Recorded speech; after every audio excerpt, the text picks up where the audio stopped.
जय जगन्नाथ सांग मैंने आज गोटे बढ़िया भल रेसिपीटे आनी तो पर्वपर्वाणी है माने तो आम कि गोटे भल मिठा खावाई भल पाती तो से मुझे क्षीर नहीं जाइए से 3 चम्मच खंडे सुजी देकिना ताकू एमती है पर्यटन मु घाटी नहीं तापर एमती सुखा सुखा हो गले ना गैस को ऑफ करदेवा ना बेसी सुखा है ना चकड़ापी सुविधा हेनी तापर ये मुझे अटा 3 चम्मच नहीं जाइए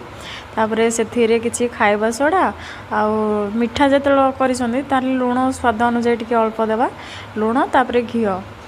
मध्य दे देछि आ एथि मोटे टिके टेस्ट आने में अमल दे देछि तो सबको भल भाव में फास्ट गोले नहीं तापर एमती अल्प चीनी टिके देकी आ जो से सुजी को देकी भल भाव में गोटे चकटी गोटे डोटे बनई देथिले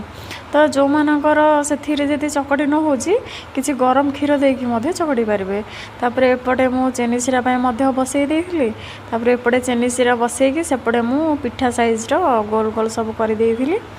काकर पिठा सेप दे देथिली तो यहाँ तो काकर पिठा भी हो पार तापर मु तेल एमती तेल भी गरम हो जाता तापर गोटे गोटे एमती सब छाणी नहीं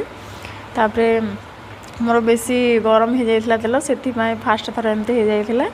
तापर लो टू मीडियम ही रखिए ना बाहरटा हो भीतरटा सीझी नपर मु आ गोटे थर पकई देथिली तापर चीनी सिरा सबको भिजापी 2-3 घंटा रेस्ट छाड़देवे तापर खाइबे जी लगुच ना पूरा केरकेरा लगुच आ केमती कौन है ना कमेंट करके कहे रोचे जय जगन्नाथ।